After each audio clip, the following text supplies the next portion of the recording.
ए बहन जी, आपके छोटकी पतोहिया का हाल समाचार बा?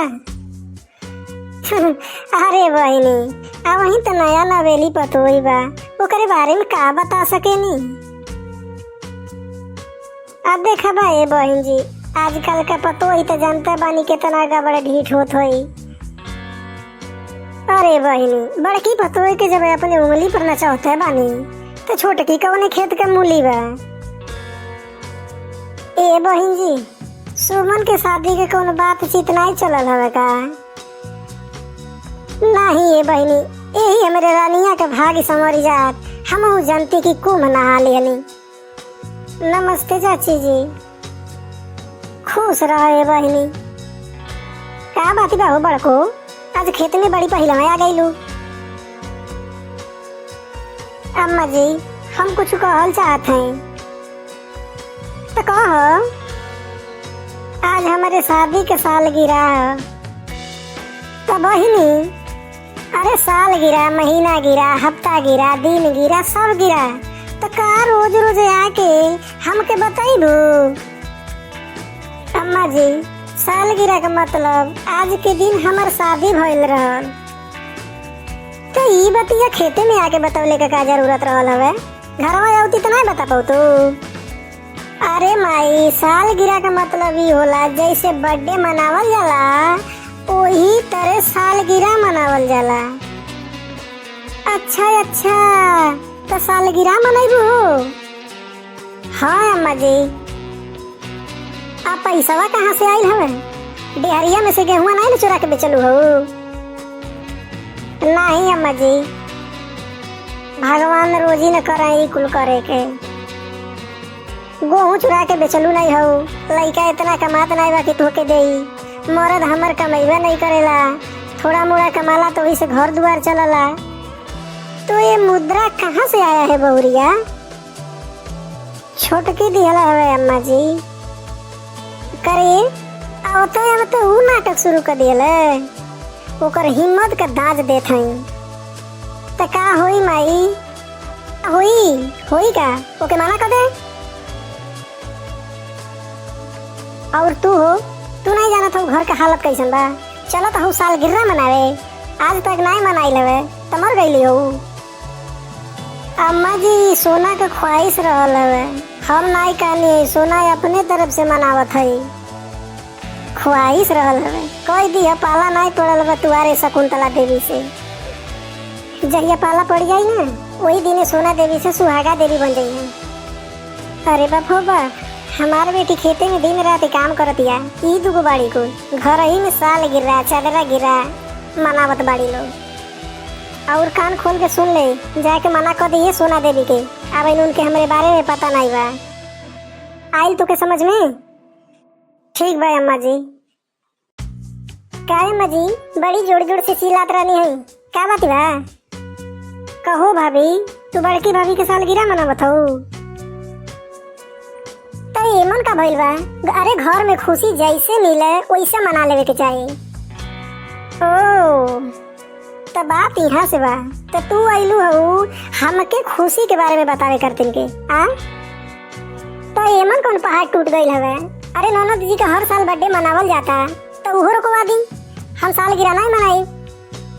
ओ, 4 दिन भइल नहीं आइले और अपन असली रूप दिखावे लगलू ना?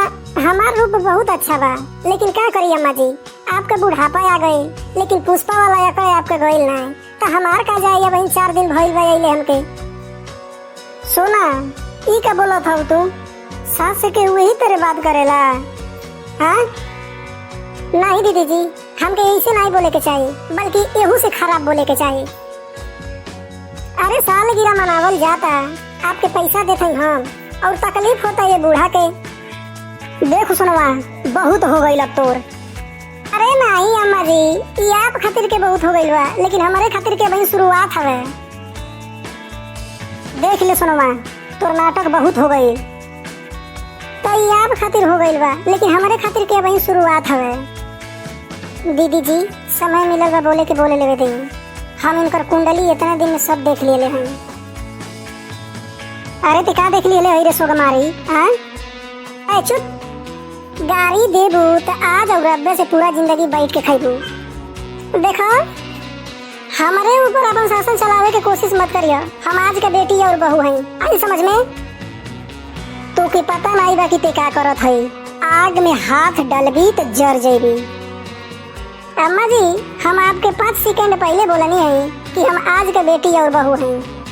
अरे हम पागल थोड़ी हैं जो आग में हाथ डालेंगे। पहले पानी डालो फिर हाथ डालो। सोना अरे इते क्या करत हई। अरे हमार साल गिराबा हम मनाई या नहीं मनाई ते कहे बीच में परेशान होत हई। अरे हमके ये सब झगड़ा नहीं चाहिए, हमके शांति चाहिए, शांति। आई समझ में।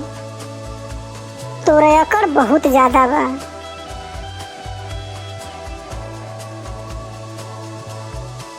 सासू अम्मा खाली अकड़ देखलू हो, हमार पकड़ ना।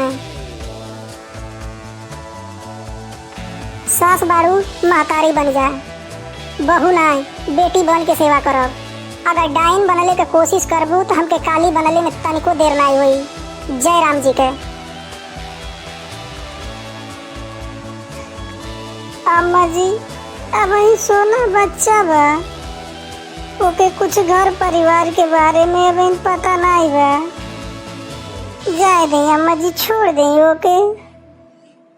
ओकरे तरफ से हम माफी मांगत हई। अम्मा जी हम घर में लफड़ा नहीं चाहत हई। पता नहीं बा तो के कैसे पता बा कि ओके पता नहीं बा। कहीं तुहन के हमारे साथे खेला तो नहीं न करत हऊ।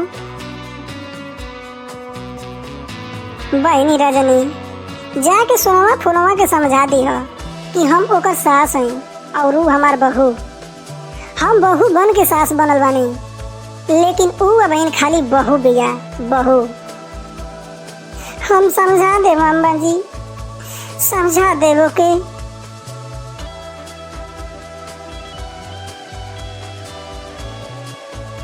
तो जो जाके समझा देवो के।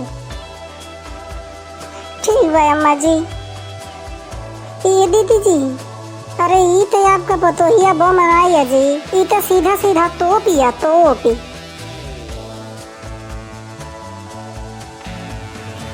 बाटे तो बहुत जल्दी तोप के तोप खाना में रखा ही के पड़ी। मई अब का होई रे। ये तो बहुत खतरनाक भौजाई मिलली बा, नजर झुकौती नहीं बा। सुमन हमार नजर शनि भगवान के नजर से भी ज्यादा खतरनाक है। जहिया बुरा नजर डाल देनी ना, वही दिन राम नाम सत्य हो जाई।